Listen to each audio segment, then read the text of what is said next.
What's going on, y'all boys? It's Bucks. Welcome back to the channel.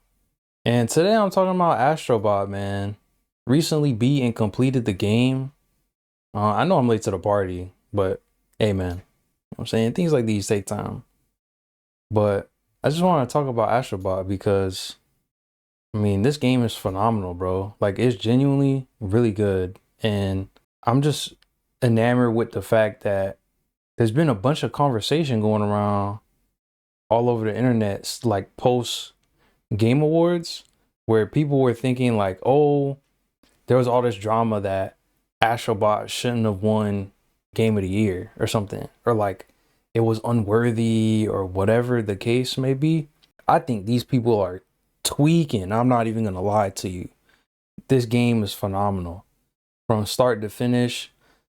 Whether it's the visual direction, like the art style and how everything pops and it's colorful and vibrant, whether it's the platforming and like the strength of the gameplay and the fact that it, in my opinion, genuinely competes with some iterations of Mario Bros games, which we all know that Mario is the king of platformers and forever will be. Although obviously the fact that AstroBot as a 3D platformer has a game of the year award under his belt, you know what I'm saying, in the tool belt, and Mario doesn't, to my knowledge, it means that Astro could walk around talking that shit because, hey, I got something that you don't, Mario. But regardless, the fact that Astro, the fact that, honestly, the best part of this game is the fact that Sony has like a new age, I don't want to say kitty because it's not kitty, but like a new age wholesome mascot. There you go. The same way Mario has an appeal to everyone, but most importantly, kids, it's the same way with Astro. Like ever since the Crash Bandicoot era, and I mean, to be honest, no disrespect to Crash, but Crash Bandicoot is one of those kinds of mascots where he's like a sign of the era or like reflective of the era he comes from, because he comes from the 90s, right? So it's like that mascot is clearly reflective of the era of the 90s, and it's just like, I guess, punk rock, or just a more like hip attitude, or like a rock attitude or something like that, or like too cool for school type attitude. Similar with Sonic, but you know, Sonic had a rebrand. But the fact that Sony basically stumbled and fumbled their way into Astro being, at least in my opinion, the mascot of Sony, because in terms of like the Sony mascot title, it's pretty much, if it's not Astro, it's like a three-way tie, or it's generally a three-way tie between Astro, Kratos, and Spider-Man. But Spider-Man I don't really count because at the end of the day, that's Marvel IP, and Sony is just finding all these various ways to like rope Spider-Man into the PlayStation or into the Sony movie equation. Kratos is a great contender, but because of the nature of his games and the fact that they're all so heavily mature, it doesn't have the same widespread appeal. Not to say he's not a mascot, because you could easily say he's like the mascot of like the big budget AAA, you know, like grand adventure games. Because funnily enough, if you think about Nintendo, I actually think of the same thing with Nintendo for Mario and Zelda. Mario is the for everyone mascot, if you will. Like whether you're a kid or you're the elderly, you can get into Mario. But then Zelda, or the Legend of Zelda series, and like Link, a part of that, is the mascot for the grand adventure games, like the mainline AAA games that they put their big budget into.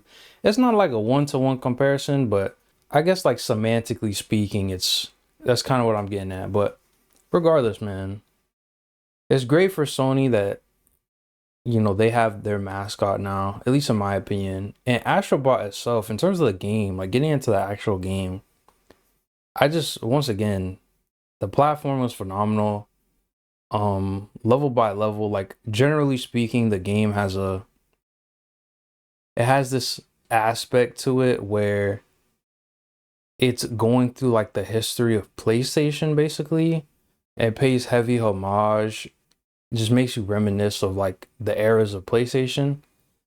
They did this in Astro's Playroom as well. If you have Astro's Playroom still installed on your PlayStation 5, or generally if you just got a PlayStation 5, because for example, Christmas was at the time of this recording, Christmas was recent since we just hit the new year. So it's like if you had just got a PlayStation 5 for Christmas or something, then you should see, at least on that first boot up, that Astro's Playroom is on the system. And I mean, like I said, bro, that game, for example, was like a direct homage. That was like full nostalgia because it was just going over systems and like all the different accessories and equipment and releases, like hardware releases that Sony's put out over the years. This game takes more of the liberty of focusing on the software releases, like the different games that they have dropped before. And it even goes so far as to have you play in some levels where you're playing like platformer rendition variants of major Sony IP, like major PlayStation IPs. And I think it's super dope, man. I'm not even gonna lie to you.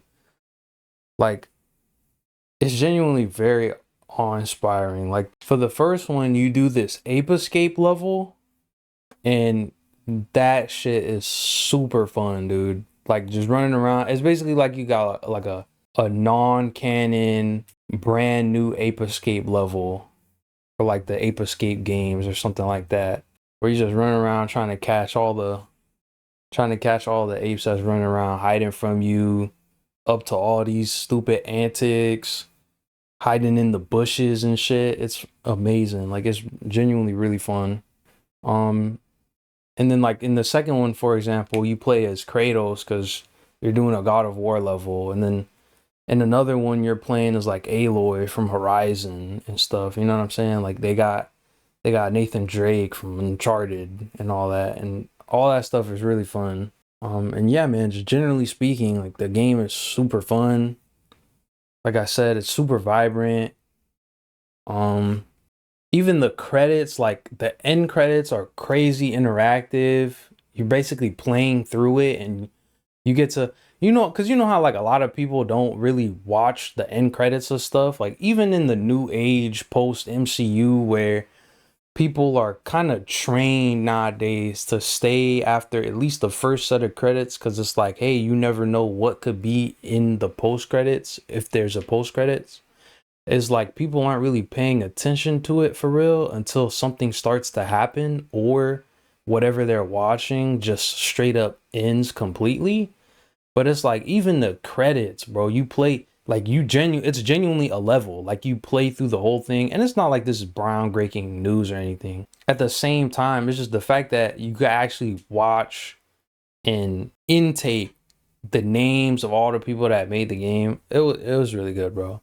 It was genuinely a super good game. So like, if for anyone out there who might be thinking like, oh, out of all the games that I saw at the Game Awards this year, or not this year anymore, but last year, technically, even though it was only a couple weeks ago at the time of this recording. But for anyone who is out there that might be thinking, wow, I kind of don't understand why AstroBot won, or you might be going down the path of like, oh, I think that Sony is like, they're in cahoots with Jeff Keighley, and Jeff is, you know what I'm saying, paying them off, or Sony's taking them to the back room and giving them some extra special treatment, giving them that extra special care package or some shit like that. Please don't, bro, because the game is legit. Like, to a surprising degree, I would say the game is legitimately good. It's far above and beyond something like a Playroom 1.5 or like a DLC. It's a fully fledged game. If you're gonna complete it, it takes like, I want to say a good 20 hours, something like that. And yeah, man, play AstroBot. That's all I got. You know what I'm saying? Those are my thoughts. Let me know what you think about it in the comments section below. Like the video if you like the vid. Subscribe if you're not. And I'll catch you on the next one, man.